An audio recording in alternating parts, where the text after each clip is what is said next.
Hi, everybody. Dan Illman, Mike Beer, the feature race at Saratoga on Thursday. Race number 3 is the $100,000 Stillwater Stakes for New York-bred juvenile fillies traveling 3/4 of a mile. If you want to play this race or the card, no better place to do it than with a DRF Bets account. To sign up, learn how to access $150 in risk-free bets. Let's meet the field for race number 3 at the Spa on Thursday. Big favorite in the story of this race is the number 3, Fierce Lady, who made her career debut for Dermot Magner and just ran a hole in the wind. An 87 Beyer speed figure, one of the fastest races thus far for 2-year-olds of any gender in 2019. After that race, she was sent through the auction ring and she was bought back for $725,000. We know she has big speed, but do you think that little hiccup in the preparation would bother you? A lot of times these horses that are prepared for sales, they win big first time out. They are really rare, revved up and raring to go. Yeah. And they're maybe taken out of training for a day or two, put back into it. On paper, Fierce Lady's way the horse to beat. I'm not surprised they tried to sell her and get some money for her based on that race she ran first time out. We'll see if it affects her in any way, Dan. But if this field has any hope of beating her, they better hope that it affected her, because based on her debut, I mean, they really could have run her in the Schuylerville on opening day, and she would have been competitive in that race. Instead, they run her here. She towers over this field. Her debut, not only was it fast, it was legitimately strong and impressive. She had big speed. She never stopped running in that race. They're going to have a whale of a time beating her in here. On paper will be on the lead, and that's where you want to be, going 6 with 2-year-old fillies. Fierce Lady, the horse to catch and beat for Magner and Javier Castellano. The 4, Classy Sadie, I thought her turf debut was just fine, and then she came back to win an off-the-turf race in the mud, and she just was able to get to a very easy lead that day and win. That's not happening in here. She's going to be pushing Fierce Lady, and I'm not sure being on a hard chase going 6 for the first time is the best situation for her. Yeah, it just feels like a tough ask for her. I agree with you, though. She's run well in both of her races. I mean, once that race came off last time, there were only 3 other horses in there. She got to the lead and it was never really close. I thought she ran fine, but she'll have to do a lot better than that. Let's go down towards the inside for the number 1, Jen's Battle. This is a maiden, no match for Time Limit, who we'll get to early. Encountered, I thought, a little bit of trouble in that race, and she did take some money. So the connections obviously think a lot of Jen's Battle. She has to get away better from the inside post, or else she is in big, big trouble. We do have a formulator fact for Contest, so very limited data. Past 5 years, 2-year-old second starters, non-graded stake dirt sprints, 20% winners, 222 ROI. Again, the filly obviously has to improve, but maybe an excuse or two for the debut. This is the kind of horse who you might have really liked if they brought her back in a maiden race. Yeah. Off of that first run. In this spot, it feels like it's going to be really hard for her to win, but she had legitimate trouble early in that race. Just got put in tight and had to check back to last. No chance from there with Time Limit loose on the lead, and I thought she did well to get third.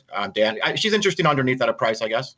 Interesting first-time starter in a stakes race. That's the 2, Jewel of Arabia, going out for Christophe Clement, who certainly can win with these kind of horses. This is from the first crop of, I believe, Champagne winner Daredevil, who's 1 for 6 with his juvenile debut runners. First foal from an Unplaced Dam, who is a half-sister to Santa Catarina, who is a graded stakes winner going long. But maybe more importantly, Power World, who I think was second in the Sanford several years ago at Saratoga. Big ask for a firster, though, to take on Fierce Lady. Yeah, some pedigree for this horse, and as you point out, Clement can't win first time out. So maybe this horse will run well as they debut in his stakes. I believe this horse has been entered more than once, though, in maiden races, and just didn't get a chance to run. So it doesn't feel like this was the plan. But Clement's good first time out. Tough spot with Fierce Lady drawn right alongside. My Italian Rabbi is the number 5. This was a pace-pressing winner back at Belmont in late May. That field has not come back very strong. I think you have to respect Jeremiah Engelhardt with any 2-year-old he puts on the track. Here's a formulator fact. Past 3 years, 2-year-old debut winners returning in the second start when it's a dirt sprint. He's 5 for 10, 8 of 10 on the board, and a $5.05 ROI. I think My Italian Rabbi has some promise, just another tough spot. Yeah, tough spot. But listen, they paid a lot of money for this horse. And as you point out, I mean, Engelhardt's great with his 2-year-olds. In this horse's defense, she was between horses for a long way early in that maiden win. She got through all that and prevailed at the end. The race just didn't come back that fast. Let's take a look at our top selections for the $100,000 Stillwater Stakes. Fierce Lady Way, the horse to beat. I have to use her aggressively in multiple race wagers. What I found interesting is that Time Limit was entered in Fierce Lady's debut on June the 22nd. It was also eligible. And Javier Castellano was named on both. And his first call that day was Time Limit. I found that very interesting. Of course, after Fierce Lady ran the hole in the wind, Javier is going to go with Fierce Lady. But he obviously liked Time Limit before the debut, and he was proven right the next day when Time Limit actually made it into the body of the race, showed good speed, won off by 6. What I liked about that performance is the horse that was chasing her was nowhere at the end of that race.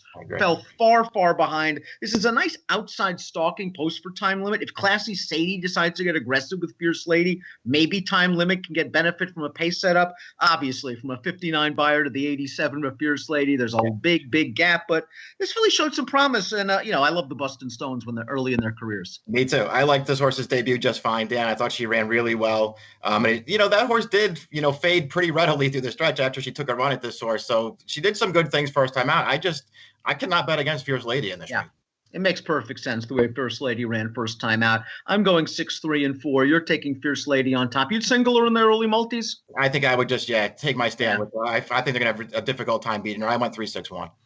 The $100,000 Stillwater Stakes is your feature race at Saratoga on Thursday. It has an approximate post time of 2:12 Eastern. Get involved with a DRF Bets account. Sign up, access $150 in risk-free wagers. Approximate post time for the Stillwater, 2:12 Eastern. Good luck.